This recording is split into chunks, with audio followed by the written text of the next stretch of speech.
Hello, everybody, and welcome back to another episode of Fanzone, the brand new debate league we have here at Multiplex Entertainment. I believe this is episode 3 at this point. Holy cow, this is already the third one of these. My goodness, we are rocking and rolling. But we've got another great match here for you in our debut tournament today.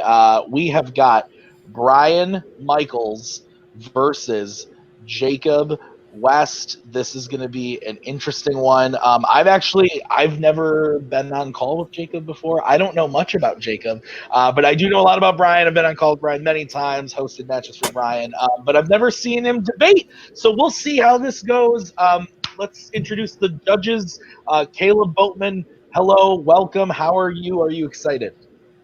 I'm very excited. Both of these competitors have been called my dad before.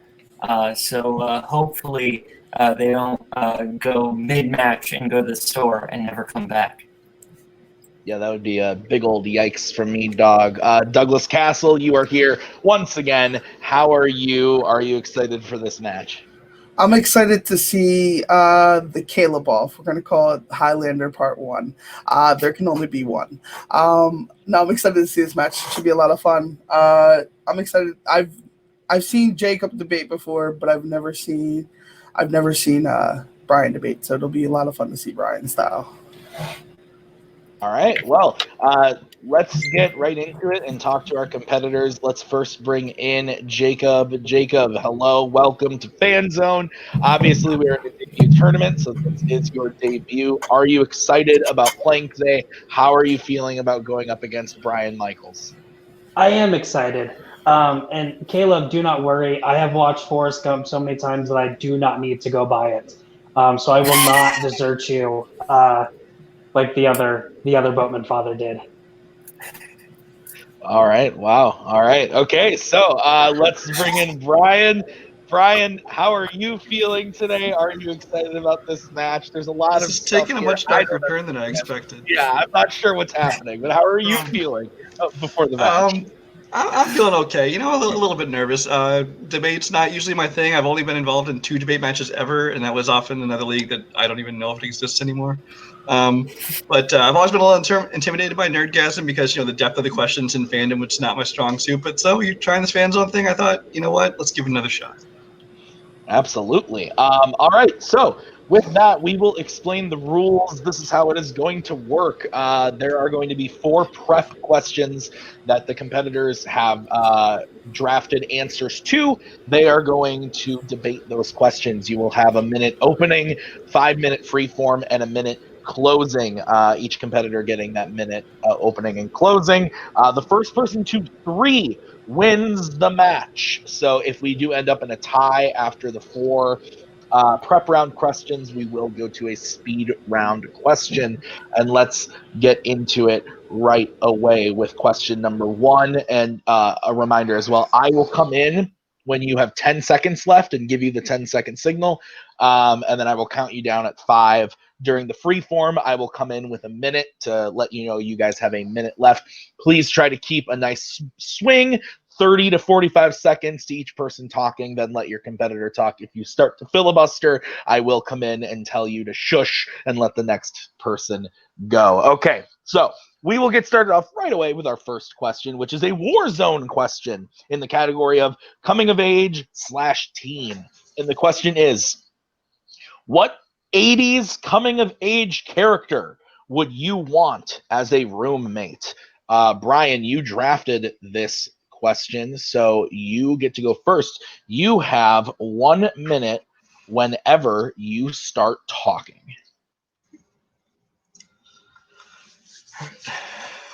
Life moves pretty fast. If you don't stop to look around once in a while, you might miss it. Isn't that the attitude you want to live by? Isn't that the attitude you want the people around you to live by, the friends that you spend most of your time with? Those were, of course, spoken by the one and only Ferris Bueller, who I think would make the best roommate. I mean, Ferris Bueller is a guy who's fun, he's always interesting, never boring, and he's never going to let your life be boring. He's going to make sure you're living your life to the fullest by taking you out and dragging you to things and making you do things, not just sit at home and playing video games and doing nothing. On a practical standpoint, he can help you call in sick to work. He can help cover your tracks with girlfriends. He can get you out of trouble. He can con you into the coolest restaurants in town. I mean, come on, the dude's Abe Froman. What do you want to do? He's a great friend. He's not selfish. He didn't do his day off for himself. He did it for Cameron. So this is the kind of guy who's going to take care of you.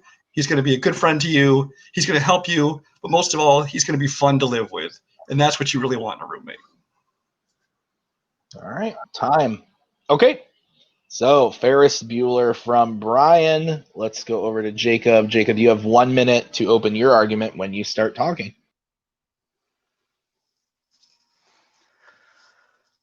All right, so for the greatest roommate, really what you want is someone you're going to get along with that doesn't get you into trouble, but will also go off and do their own thing. So the perfect roommate would be Gordy LaChance from Stand By Me. And specifically Richard Dreyfuss's character. He's a little bit older, a lot more knowledgeable, has seen a lot of stuff, but also he's a writer. He's going to be off doing his own thing, writing, so he's not constantly bothering you of, hey, let's go do this, let's go do this. You know, he's going to let you do your thing. And whenever you're bored and you just want to talk to him, he can always just come up with amazing stories to entertain you. And this great thing about this is he's not just bringing you stuff. You can bring him stuff. With Stand By Me, he's going through the death of one of his best friends, and you can be there to console him for that. So not only is he there to entertain you, you are there to help him. So it's a double-sided relationship. It's benefit for both, as I like to say. Time. Okay. All right. So we've got our picks. 5-minute free form. Remember, no filibustering. I will come in at 1 minute to let you guys know. Let's do it. All right. So, Brian, the biggest issue with Ferris Bueller, well, yes, you're going to have some fun with him. He is going to annoy the crap out of you. Literally, you're doing your own thing. You don't want to be messed with. Come on, we're going to go do this. And if you tell him no, he's going to drag you, and it's going to get old really quickly. It's not going to get old because that's what you want. You want to just, if you want to just sit around and do nothing with your whole life, that's fine. But this is the guy who's not going to let you get away with that. And I don't know about, he's not going to do it all the time because yes, he's going to have his own life. He's off with Sloan Peterson doing who knows what, or locked in his bedroom doing we know what. But you're going to have time to do things by yourself. He's not getting you into trouble. He's getting you out of trouble. I mean, come on, this is the guy that's taking care of you. But Gordy, on the other hand, of all of your picks today, this was the most baffling to me. Gordy is the most depressing character in a coming-of-age movie you could have picked. Dude's obsessed with his brother's death. The dude's a pussy. I mean, come on, he faints. He has leeches on him. I mean, is that the kind of person you want? He had a leech on his penis. I've never been in that situation. I don't think you've ever been in that situation. You'd probably do the same thing. And again, this was whenever he was a child. We're talking about grown Gordy. He's probably gotten over that. And again, you can help him get over that. And also the death with his best friend. You're there to help him. He's there to help you. So your choice for a roommate from an 80s coming-of-age movie isn't necessarily the character from a coming-of-age movie. It was the voiceover. I mean, the adult one's barely. He's in it too. And if your whole criteria for a good roommate is one who's gone half the time and doing his own thing and isn't going to bother you at all, why didn't you just pick Gordy's dead brother? Well, because I mean, you want a roommate to help pay the bills and stuff like that. A dead brother is not going to be able to do that. Ferris won't be able to do that either because he's off doing random stuff. He's blowing his money, going to museums, going to restaurants. He's not going to have the money to help you pay the bills. Gordy is an accomplished writer. He's pretty rich. He's going to be there to help you out pay the bills. This is the problem, is you're thinking of it in practical terms like, oh, who's going to pay my bills? Who's going to not be around? But a roommate should be more than just somebody who shares a house. It should be a friend. And Gordy's not going to be a good friend. The ending narration of Stand By Me, he said, I never had any friends like the ones I had when I was 12. So basically you already know up front that you're not going to be considered much of a friend to this guy. Yes, he's an adult now, but he already knows that you're subpar before he even meets you. Because do you really want to have to compare to his old friends? I mean, that's like having a girlfriend say, oh, my last boyfriend, he had a bigger dick and he was better in bed. But see, the correct terminology is he hadn't had that good of a friend yet. Because I can be there for him to help him go through all of his issues. Whenever he has writer's block, we can go do something. Whenever I'm having an issue, he can tell me a story, kind of like Fat Lard, something to entertain me. With Ferris Bueller, he's going to be constantly telling you how boring you are because you're not doing anything. They're just going to force you out of whatever you're doing. It's a really manipulative person. And let's be honest, does he even exist? He's not telling you you're boring if you're not boring. He's going to make sure that you aren't boring. But if he's forcing you to do stuff, then you are kind of boring. Because you don't do it on your own, he's forcing you to do it. Yeah, but this, I mean, come on. It just seems to me that if I'm looking for a roommate, I want somebody who's actually going to make my life better, not just pay the bills. I mean, you're talking about, oh, he's a writer. If he has writer's block, I can help him. I mean, come on. There's not much life to that. That's just asking for your life to be boring. You might as well just lock yourself in a room with nobody. But again, I mean, I don't want my life dictated by someone else. I mean, he's going to be there for me when I need him, but I'm going to be able to do my own thing. He's a roommate. He's not a companion, or he's not my life coach. With Ferris Bueller, he dictates your entire life. But only if you let him. You're not saying you have to let Ferris Bueller take over your life. You're just saying that Ferris is going to be there to help you if you need some excitement in your life. He's going to make sure it's there for you. If you get in trouble, he's going to help you get out of trouble. There's nothing that says you have to go with Ferris and everything he does. But whenever you try to get out with him, just like I want to say his name's Cameron. It's been a little bit since I've seen Ferris Bueller. If you try to get out of it, he manipulates you into going with him. He did that in his movie. Whereas with Gordy, he doesn't force you to do anything. He's lets you do your own thing. But if you need someone there for you, he can be there for you. And if he wants to go off on an adventure, you can go with him. Was he there for his friends? No. He moved off and became a writer. And the friends he had when he was 12, one of them died in a bar fight. Another one just went off and lived his life. And where was he? He was off doing his own thing. But did they ever ask him for his help? No. I'd ask him for his help if I needed it. And he would be there for me because we're roommates. Time. Okay. Okay.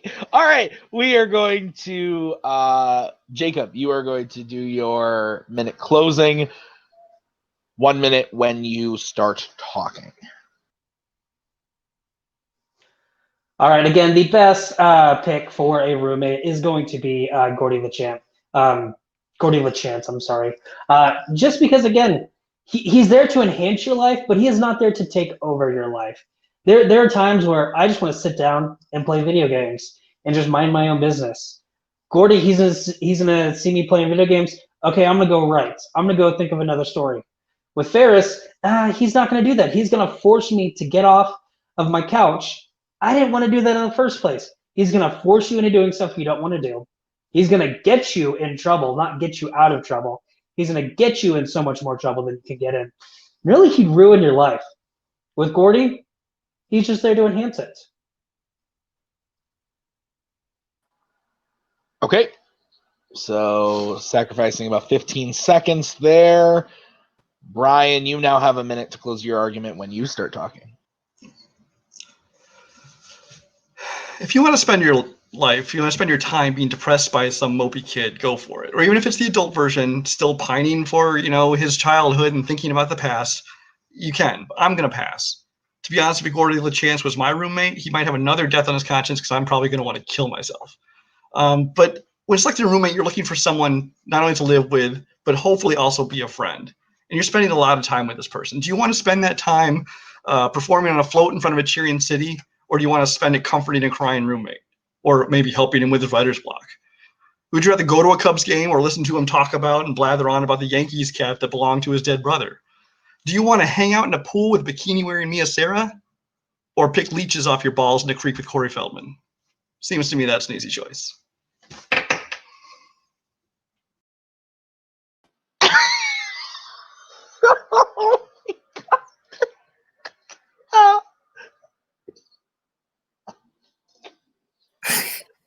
What?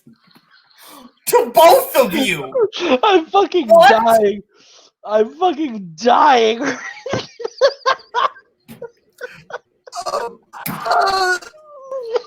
Yikes. All right. Best debate ever. I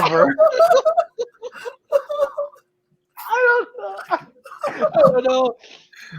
It's like, oh God. Okay, sorry. Holy shit. Oh, I'm glad Brian ended when he did, because I was about to come in and I would have been laughing. Oh my god. Okay. Who? All right, let's bring in the competitors. Oh my god. All right, I'll start. Holy crap. So there was a lot said in this debate that I don't know how to humanly process, but I'm gonna try my best. I've actually, which I've been made fun of many times. I've never seen Ferris Bueller's Day Off. I've never seen Stand By Me. I've never seen either of these movies, so I don't know really anything about these characters. So I feel like I have a pretty good understanding, I guess, of what these two characters are from what they said, and based off of what they said, despite the insane amount of craziness that was said, I'm gonna go with Brian, because Brian painted a better picture of someone who would be there for you, help you have fun, but also be there for you through the other times, and did a very colorful and good way of portraying how Jacob's pick would more or less be more of a downer and more of a detriment to you. And I thought that his hits were a lot stronger than Jacob's. I'm going to go with Brian. Boatman, what about you?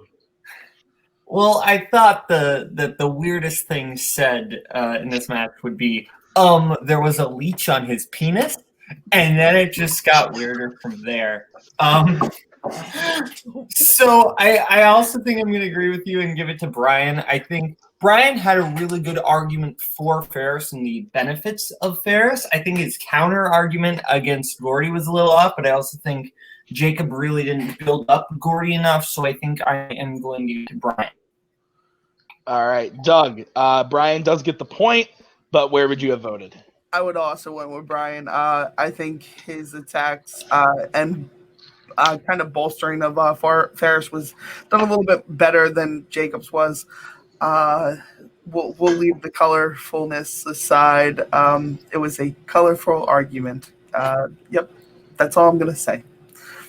Yeah, sweet mercy. Okay, we're going to move on to the next question. Brian does get the first point. We're moving on to question number 2, which is in the category of Middle-earth. Jacob, you drafted this category, so you will be going first. The question is, what is the best place to live in Middle-earth? You have 1 minute to open when you start talking.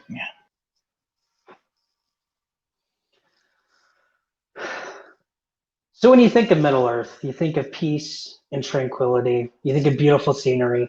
And one of the best places to get that is Rivendell, home of some of the elves, not all the elves, but especially like Elrond, who is one of the more famous elves. That would definitely be the best place to live, in my opinion. I mean, the food's going to be amazing. The different travelers coming in, just the different stories that you'll hear. Beautiful scenery. It's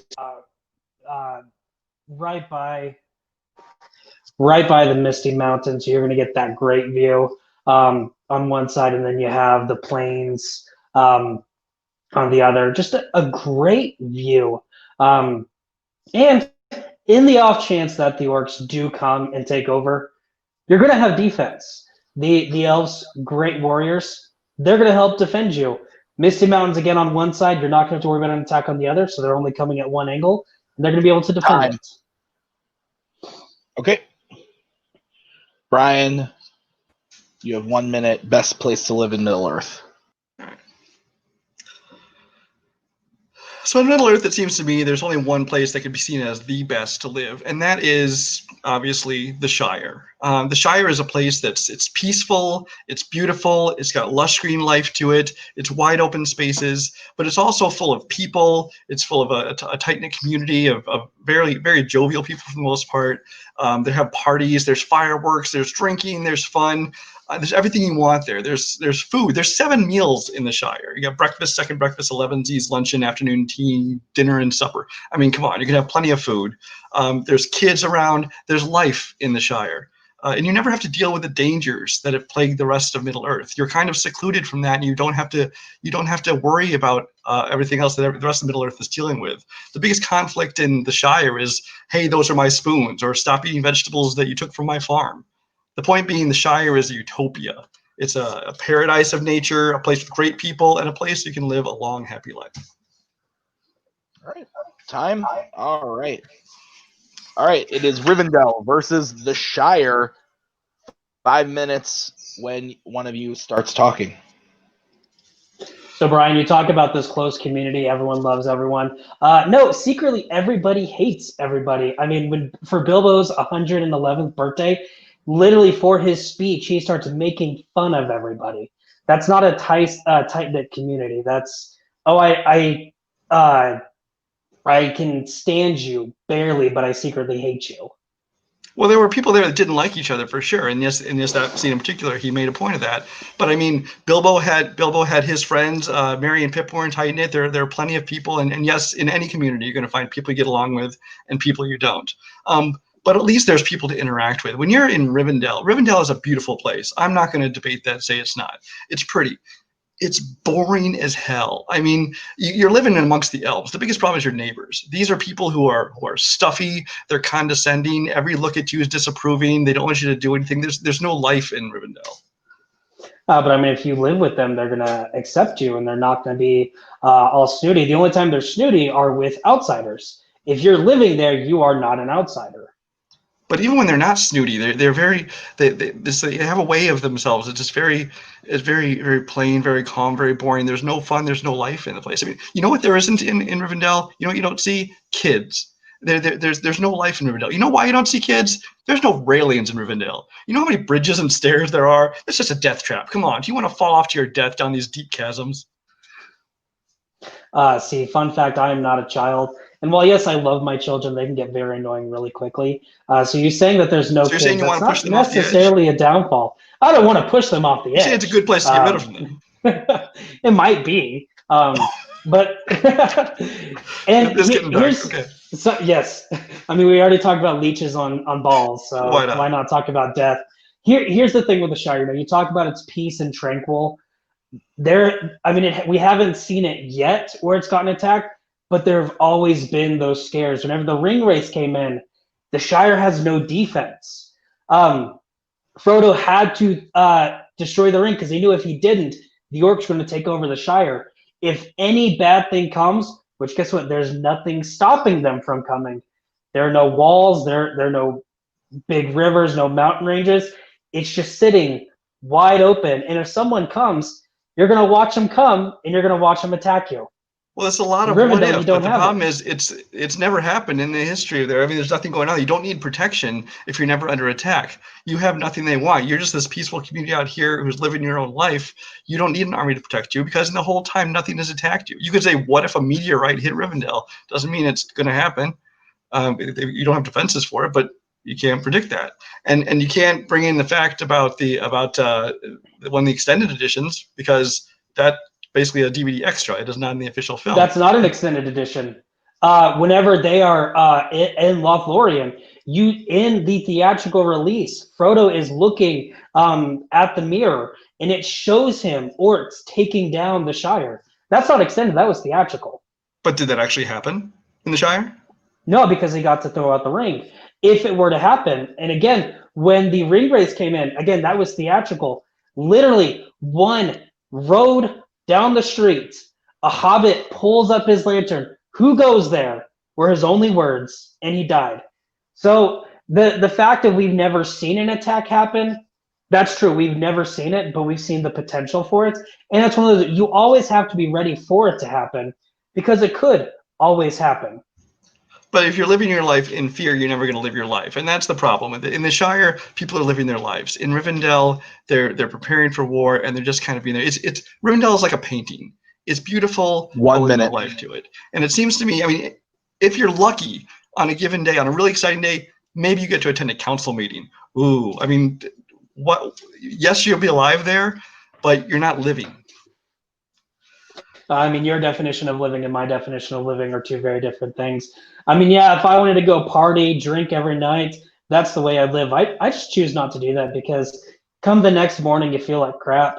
But you do have people constantly coming into Rivendell, traveling wise. Every time we've been in Rivendell, we've seen people come in and out. So you're going to hear a lot of stories. You get to actually experience the world of Middle Earth without leaving. With the Shire, no one comes in. In fact, the only people who are in the Shire are the hobbits. The main hobbits that we learn about constantly want to leave. That doesn't sound fun and exciting to me. That sounds like I want to get out. Well, as we've established, you want to live your life in a closed room, writing, getting help from Gordy LeChance's from Writer's Block. So maybe you'd enjoy living there. All right. Brian, you will now have 1 minute to close your argument. And actually, just for the record, in debate, we will accept stuff in the extended versions as well. We've made that. I should have said that, but it didn't come up. So now it's come up. You can talk about extended versions if you'd like. But yeah. Okay, Brian, 1 minute. Well, that might have changed my debate entirely. So we'll just pretend that didn't say. Okay. So the Shire is a place where you can live your life and you can enjoy your life. And again, if you want to live your life in fear and worry about building up walls and having the mountains there and having armies there, that's great. But that's you're going to be living in fear. And what's the point? In the Shire, you have everything you need to live and enjoy life. You have your food, you have people, you have parties, you have children. Whereas in Rivendell, it's beautiful, but it's just not a place I'd want to live. I mean, there's so many stairs and climbing there. I'd be exhausted just looking at the place. I wouldn't want to leave my house. So yes, I'd probably lock myself in a room and write, because then I wouldn't need to worry about anything. But for me, I want to live in the Shire where it's beautiful and I have people and food and everything I need for a long, happy life. Okay, ending about 10 seconds early on that one. Jacob, you now have 1 minute to close your argument. All right, so there's a difference between being afraid and being prepared. Never have you seen a prepper like constantly like, ooh, I hope the bombs don't fall. I'm scared to death. No, they're never afraid of it. They never let it dictate their life. They're just ready for if that happens.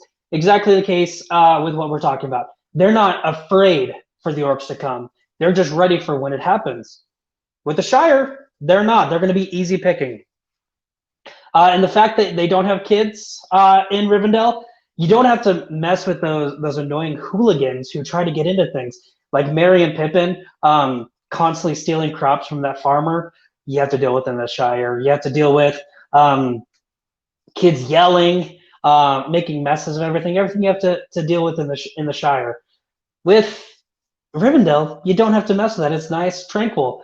The Shire might be a nice vacation spot. Go for a weekend, something like that. But when it comes to actually living, I'd rather live in Rivendell. Time. All right. Let's bring back in the judges. Guys, Rivendell versus the Shire. Boatman, we'll start with you. Where are you leaning? You know, considering hobbits have big feet, I'm surprised there wasn't another penis reference made. Anyway, I think that this was actually a really good debate. I actually like this one. I think both had good arguments. I'm actually going to go with Jacob on this one. I think he made a better long-term argument for why you would want to live at Rivendell, so I'm going to give it to Jacob. All right. Doug, your vote didn't get to count last time, so we'll go to you next. Yeah, absolutely. I actually agree with Boatman. I think for a long-term effect, I think Jacob kind of hit it right on the nose. It's somewhere that's beautiful, somewhere where you'll feel peaceful at the entire time that you're living there. This was a really good debate. I did enjoy it, but yeah, Jacob didn't get my point for that one. All right, so Jacob does get the point overall. My vote didn't count, but I actually disagree. I would have gone with Brian.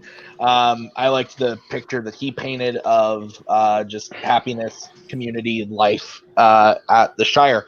I enjoyed that side a lot more, and pretty much everything that he shot at Rivendell. I didn't really hear a debate for it other than well, we have defenses and whatnot, and the Shire doesn't. So, yeah. So, but that's okay. Jacob still gets the point. It's 1-1 as we get into the next question, which is in the category of Marvel slash MCU. So this was a category that Brian drafted. So Brian, you are going to get to go first on this one. The question is, what X-Men character that hasn't gotten a solo movie could best sustain their own film? Brian, like I said, we're going to start with you. 1 minute when you start talking. All right. So I'm not just going to pick my favorite character, the one I want to see the most. The question is who could best sustain their own film? We're talking about future films. The Foxverse is closed unless you're Deadpool, who's kind of in his own world. So we're looking at a new beginning, most likely within the MCU. And it seems to me one of the characters best suited to make that transition is actually Rogue. You have to forget everything you know from the previous films. It's not mousy little Anna Paquin. That's not who Rogue is. If you look at other versions of the character in the comics and the cartoons and such, she's a very boisterous, she's a powerful, she has flight, she has super strength. But most of all, she still has her absorption powers, which are going to be amazing to watch her, as she can do any combination of, absorbing powers from different villains and heroes, things like that, and making her very exciting. But most of all, she best sustains a film because she has a great entrance in the MCU. For those not familiar, she got her powers from Carol Danvers, Ms. Marvel, also known as Captain Marvel. And that's going to create already some interpersonal drama, some grudges, and it's going to make for a very good story, which I'll get into later. Time. All right. Brian's pick is Rogue. Jacob, you have 1 minute to start your argument when you start. All right, so the person that I picked is Aurora Monroe, also known as Storm, played by both Halle Berry and Alexander Shipp. And the reason that she would best sustain her own films is because she's one of the head people in X-Men. She's one of the strongest mutants in the X-Men universe. And so having her as the first X-Men introduced, the first mutant introduced, would not only open the door for a series for her, but would also open the door of bringing all the X-Men in. And whenever we finally get all the X-Men in, she can be one of those main characters that we delve into, kind of like the Avengers. She's gonna be one of the heads there. So really, because of that, because she has really cool powers, she's not overpowered. She has the ability to control the weather. I think she'd be the best pick to sustain films in the X-Men or in the Marvel universe. Time. All right. So Storm versus Rogue. 5 minutes, free form when one of you starts talking. So my problem with Storm is that she doesn't have much of a story before she does join the X-Men. You know her that she came from Africa, she had these powers. Next thing you know, Professor X recruits her and she's in the X-Men. So as a solo movie, I don't see that she has a whole lot of story to tell, unless you're talking about the post X-Men time. Whereas with Rogue, she has this whole backstory from before she was in the X-Men, where not only in her early life when she had dealt with personal trauma and what she does to people when she touches them and she can't touch people now, to the whole thing, like I said, with Carol Danvers. Now she got her powers from Carol Danvers, and in this case, she touched her long enough she kept some of those powers permanently. And I think that connection is going to be a perfect doorway to bring her and ultimately the X-Men kind of first foothold into the MCU. So do we have to, whenever we create their origin story, do we have to go book by book exactly what they say in the comics? Because I really don't think we do. The comics give the writers kind of like hitting points to do, but then they can do their own thing as far as like what the character actually does. Because I mean, let's be honest, if we're just taking the comics and putting it into movies, we're getting rid of the comic book medium, which is already dying, and I don't want the comic book medium to die. I want my son to be able to go and read comic books. If we're just bringing that into movies, we're killing off comic books. I don't want to do that. Absolutely not. But they do borrow storylines and they take inspiration from the comic books, and they've adjusted storylines and timelines a bit. And obviously they'd have to do that here because Captain Marvel is already Captain Marvel, and so it could be something from the past or it could be them meeting in the present. But they do also always take inspiration from those comics. You don't just want them just making up new backstories for characters that we have grown to love in the comics. You don't want them to change everything. Go, oh wait, we forgot to tell you this whole thing about Storm that we're just making up now. Well, I mean, they're not making up stuff. It's stuff we really haven't seen. We can go to Africa, see this girl who can manipulate the weather. Everyone there thinks she's a god. She doesn't understand what's going on. She doesn't know why she has these powers. And you can dwell from there one thing too, and you know, if you take the inspiration of X-Men of the movies and get rid of that, everyone's already going to be upset about that.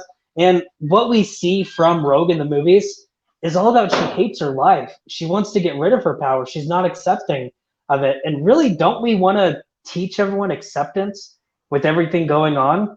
We don't want anyone uncomfortable in their body. We want them to say, hey, this is how you feel. It's okay to feel that way. But it's also okay to fear your power and to use that fear to learn that you need to learn how to control your power, which is what her whole story is all about. She has accepted this about her, and she is actually the one who's not being accepted. And so a lot of her story is other people learning that you can get close to her, whether it be Gambit or whoever else, which that's a whole other thing that you can get into later on. But we're just talking about her solo movie now, which the fact that she isn't accepted by these people, but she has accepted herself, and she is learning not to fear those powers, but to control that power and to be responsible with it. But again, if you look at the movies, which, and I totally get it, that, you know, the movies aren't everything, but you're going to have those people who see Rogue in the MCU and then look back at the X-Men movies and just really confused and hate it. You're taking someone who was not accepting of their powers, and you're just throwing that away. And so it's that double-edged sword, exactly what you're saying, where if they're taking this inspiration, creating brand new stuff, it's going to be outrageous just doing movie to movie rather than. The problem is you're looking too much back at the Fox universe, and anybody who wants them to continue that Fox universe is going to be sorely disappointed. They're going to be doing a fresh reboot. It's going to be all new X-Men. You need to accept that as a different incarnation. It's like if the new Batman Christian Bale had nipples on his suit because that's what they had in the old one. I mean, obviously that's an extreme example, but it's going to be a new iteration. People are going to accept that. I mean, there was the cartoon version was very different than the last movie versions, and this movie version will be different. But my thing is, Rogue's story is just such an instant, perfect connection to the Marvel universe. It's not just her jumping into the Avengers, but she has a connection with someone who is in the MCU. She can use that character in her story, much the way they use like Hulk in a solo Thor movie, or Iron Man shows up in a Spider-Man movie. It can still be a solo movie, but build off these characters so you instantly feel like part of the universe. Okay, but then how is that going to bring the X-Men into that? Because Rogue was never like one of the founding members or one of the highest members of X-Men. So you're pretty much just throwing someone in there. Whereas with Storm, you know, you can start building off of the X-Men universe with her, start bringing in more mutants with her. So not only does it bring her solo movies in, but it also brings the X-Men into it and makes everything mold together. I'm not asking Rogue to start off the X-Men. She's not a founding member of the X-Men, but she will be recruited into it at a later point. Time. Okay.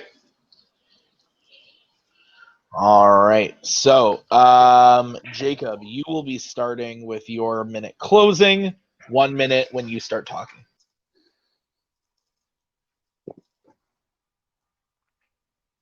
I mean, honestly, with Rogue, she was one of the worst parts of the Fox universe. And I totally understand we want the Fox universe to die. I think the best way to do it is to just let Rogue die with it. I mean, you had the she couldn't stand being a mutant. She couldn't accept her life. I don't want my kids living in a world like that. I want them to accept them for themselves. Realize that they don't have to fit the world structures. They're themselves, and that's okay. She was also really awkward in the movies. The last time I touched a boy, I put him in a coma for 3 weeks. Just weird stuff like that. And it's you're gonna get a new character, but you're still gonna have like those weird things with Rogue because that's just Rogue. With Storm, you're gonna have one of the most powerful mutants ever. We're gonna be able to see her grow, see her become the girl in Africa being worshipped like a god to one of the strongest people in the Marvel universe that we have ever seen. Time. All right. Brian, 1 minute to close your argument when you start talking. So even though you say you're willing to move on from the Fox universe, you're still grasping onto these things, comparing it to the old ones. You need to not do that. This isn't the last one, just like the Spider-Man isn't the last Spider-Man. But we're not talking who's necessarily going to be the best start for the X-Men. We're looking at who can best suited to carry a solo movie. And so far, I haven't heard a Storm solo movie in much pitched in there. I mean, lightning and wind effects can take you so far into a story, but we haven't heard much about her story. Yes, she's always been a very important member of the team, and she was a leader of the team. But as a lead of a focal character in a solo film, I think she'd make a pretty bland character. I mean, she's always been very stoic in every version of the film, and there aren't a lot of interpersonal relationships, at least nothing that you brought up, that you can build off of. Rogue fits the bill on every level. There's human drama. There's a limitless range of things you can do with her powers, taking powers from other people, combining them for any number of things. And she's what the X-Men solo film needs to be right now, a doorway into the MCU, and she's perfectly suited. Time. Okie dokie, artichoke. Let's bring in the judges. Doug, we're going to start with you on this one. Where are you leaning? I'm leaning more towards Brian. This was a well-fought debate. I think Brian hit more on giving me what a Rogue movie would look like compared to Jacob. I didn't get a full fleshed-out picture of what he was trying to go with the Storm picture. And I think Brian hit him a little bit more on that note as well. All right, so I'll go next because my vote didn't count last time. I agree. I'm going with Brian. Jacob did the Cody coined thing of Cody always saying he made you fight his fight, and that's exactly what happened. Brian pitched this Rogue thing, and Jacob just could not get off of Brian's not liking, I guess, what Brian was pitching, and didn't just kept hammering on Rogue. But Brian pretty much had a comeback for everything Jacob had, and Jacob also didn't really pitch the movie that we were looking for. So yeah, I give it to Brian. That means he does get the point. Goes up 2-1. Boatman, where would you have gone? Yeah, I also would have said Brian. I think Jacob did too much offense, not enough defense. All right.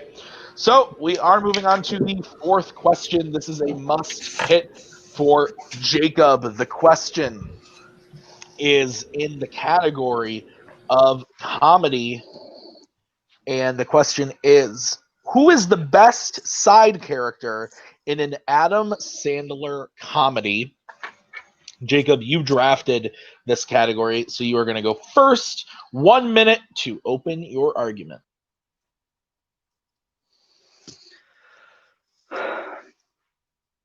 The best side character, a man brought up in humble beginnings, and throughout the movie, he is only there to serve. He never tries to get anywhere out of where he is because he knows, hey, I'm not here for all that higher end stuff. I've been put here to be a servant.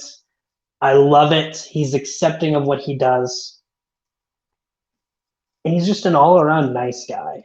I'm talking about Emilio Lopez, played by John Turturro in Mr. Deeds.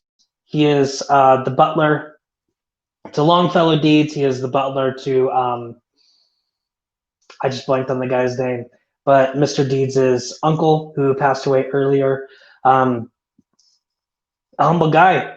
He never wants more than what he has. He is just there to help everyone else out.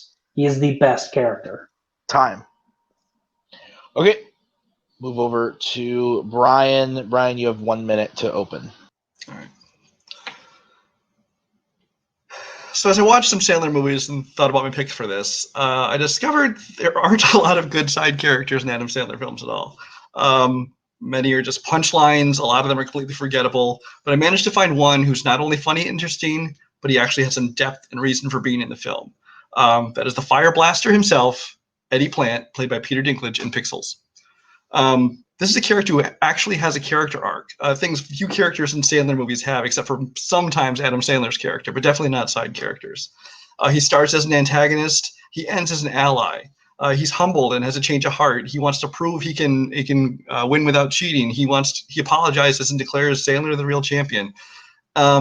And at the end, the dude gets a threesome with Serena Williams and Martha Stewart in the Lincoln bedroom. I mean, the dude's a playa. But basically, the fact that he is such a great character, he's so fleshed out, it was just something you don't see a lot in Sandler movies. And so I thought he made for the best side character in a Sandler movie. And time. All right. The Mr. Deeds guy versus the Pixels guy, whose names I already forget. But you guys have 5 minutes to debate. Let's do it. Brian, thank you for bringing me the most despicable person ever in any Adam Sandler movie to this argument. Eddie LaPlante, when he was a 10-year-old boy in that video game tournament, he cheated his way into winning it all. Even growing up, he is in jail whenever you actually get into present day. And then he endangers humanity by cheating in Pac-Man whenever they're in New York City. Like, who cheats in Pac-Man? He is literally the most despicable person we have ever met in a Adam Sandler movie. Oh, so he's the most despicable, which means he's memorable and had an impact, which is something that Emilio really, really does. It wasn't who's the most likable character. This isn't who's the most respectable character. This is who is the best character, who is best formed as a character.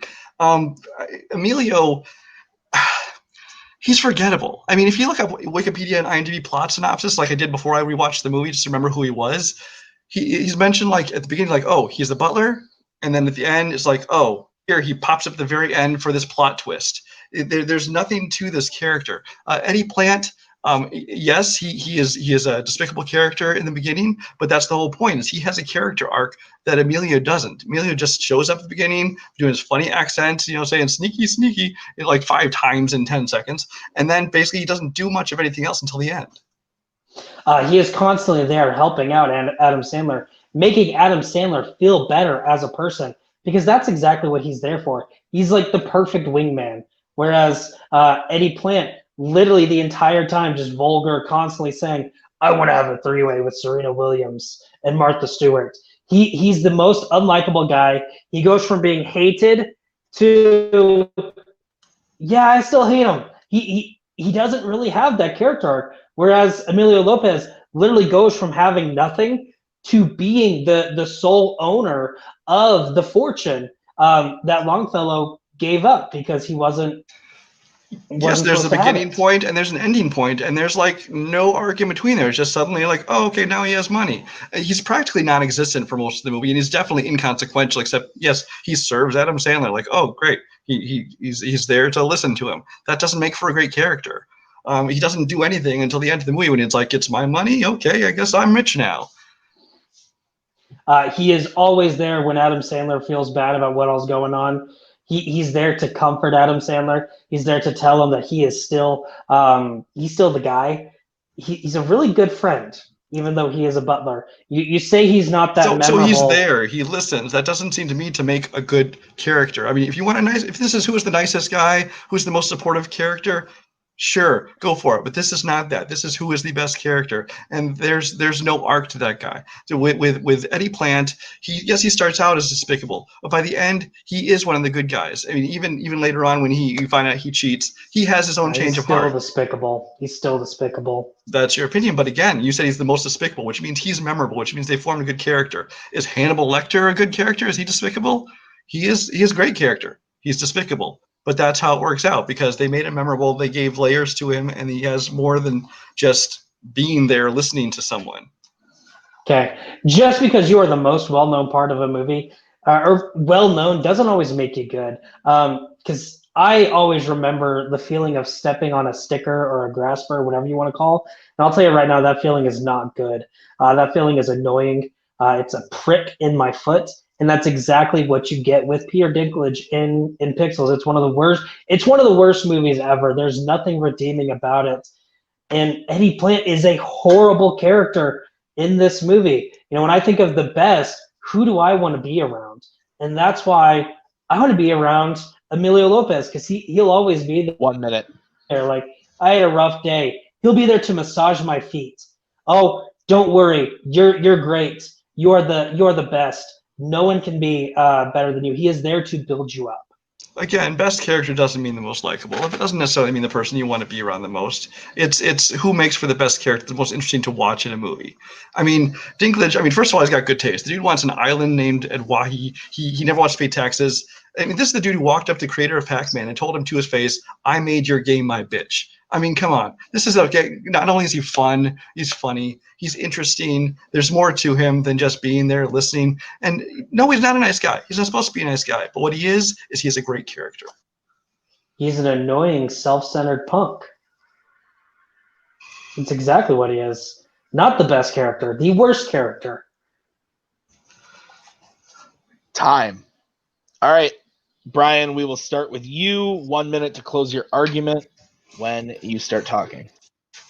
All right. The question is, who is the best side character in an Adam Sandler comedy? Pixel's Eddie Plant does what few side characters do. He's entertaining and memorable, yes, but as more than just a funny quote or a punchline, he's the best true, fully formed character that you see in an Adam Sandler movie. Especially in a Sandler film, that Dinklage being a little person is never even used as a punchline. Is especially notable because Sandler movies are all about the obvious jokes and mocking physical and mental shortcomings, but here he's just treated as another character, and a great character at that, who is important to the story. Mr. Deeds Emilio, on the other hand, can't be the best side character because there's no character there. You said in the beginning that, he's only there to serve. I agree. He is there to serve as a plot device. His character exists for no other reason than to serve as a twist at the end. Just a surprise twist doesn't make an otherwise bland movie good. Like, Shyamalan learned that. In much the same way, a surprise twist doesn't make an otherwise meaningless character good either. So you got to go with Eddie Plant. Time. All right, Jacob, 1 minute to close your argument when you start talking. Okay, I'm quickly realizing that I think I misread the question. Because the question is, what is the best character? It's not what's the best performance, not who had the best character development. It's who is the best character. And when you look at Eddie Plant, he kind of redeemed himself, but he's still a jerk. He still cheated, and he wants to have a three-way with Serena Williams and Martha Stewart, and he keeps like, I'm going to have a three-way. Like, he's just an annoying character in an annoying movie. Whereas Emilio Lopez, he is there to build you up. He's not happy unless you're happy. He is there to make sure if you are having a down day, he is going to make your day better. And he likes rubbing your feet. You can't beat somebody rubbing your feet. It makes you feel good.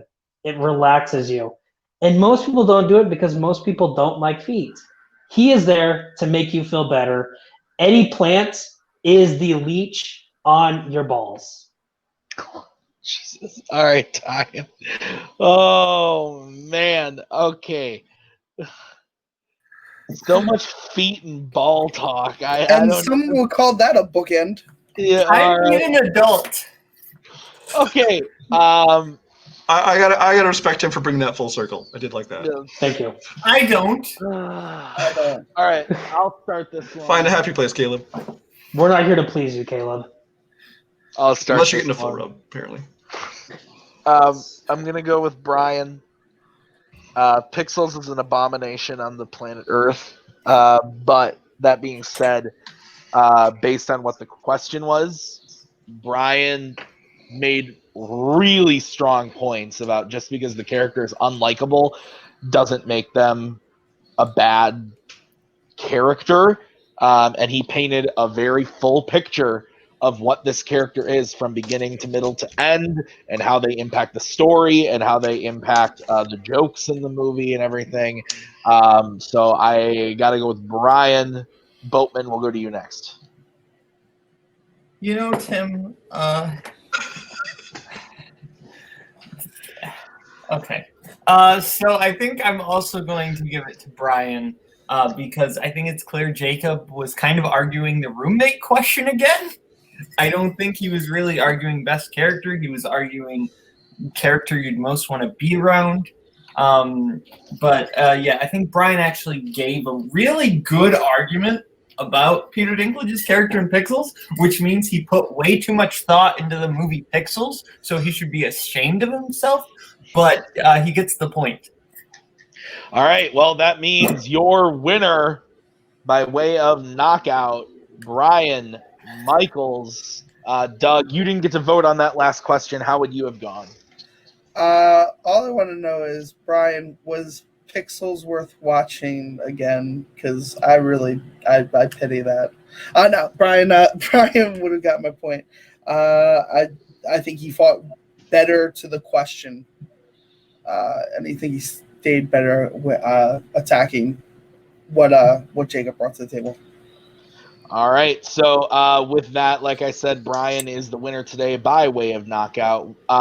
Let's start with talking with Jacob. Jacob, unfortunately, match didn't go your way today. How are you feeling after your debut match? I'm still good. About 30 minutes ago, I realized, hey, when the question is best character, it's not asking like who is the best character. It's best character development, stuff like that. Because I really was like, Eddie Plan is a douche of a character. And then rereading all that stuff, I'm like, crap, I completely misread that. No, this was fun. I got to watch Stand By Me, which I haven't watched ever. I finally got to watch that. That's a good movie. That's one thing I really love about the movie debate stuff is movies that have just skipped me for whatever reasons. I actually have a reason to sit down and watch them now. Yeah, absolutely. So we will, unfortunately, this means you're out of the tournament, but if you are interested, we will have you back later, probably at the beginning of next season for a losers tournament. But it was nice to have you today for this match. Let's move over to Brian. Brian, you said at the beginning you were nervous about coming in today. Then you said a lot of scary things that hurt my soul, and you won with a KO. How are you feeling? The third KO of the season. How are you feeling? I needed to get the KO because I suck in speed rounds. So give me time to prep and I can do okay. If you give me a speed round, I'm probably going to lose the match. But yeah, I had fun. I watched 100% more Adam Sandler movies than I ever want to have to watch. So thanks for that. But now we're past it. So move on to the next thing. Yeah, so the next thing is you will be playing the winner of Ryan O'Regan and RJ, Renee Villarreal. So how are you feeling about that? Either of those people you interested to debate against? What do you think? I don't know if I really have a preference. I know a lot of RJ's tastes. I don't really have a finger on the pulse of Ryan, so I'm curious to see what he'll pick for categories. But either way, I'm looking forward to it. Again, I just gotta hope I don't have to get to the speed round. Absolutely. All right. Well, let's wrap this thing up lastly by talking with the judges. Boatman, overall impressions of the match today. Tim, I try to be a good admin. You send me a message saying, hey, can you judge this Fanzone debate? And I say, yeah, sure, totally. And then this is what you give me, Tim. This is how I'm repaid. It's fair. So you liked the match. Doug, let's move over to you, Doug. This is what do you think of the match overall? It was good. There's a lot of things that were said in this match where we should probably censor some things to just not have people say things that are mean in comments and keep everybody happy. That's how I feel. The views of Brian Michaels, Jacob E. West, Douglas Cassel do not represent the views and opinions of Multiplex Entertainment and its admins. Okay, so this all in all was absolutely a great match. We had a lot of fun here today. Thank you guys for watching. We will be back in 2 weeks with Ryan O'Regan versus RJ to find out who will be going up against Brian Michaels. So stay tuned for that as this debut tournament continues. So once again, for Jacob and Brian, for Doug, Boatman, and myself, and for a brief moment there when I was breaking down Cody Newberry, this has been Fanzone. Thank you guys so much for watching. We will see you guys next time with another debate.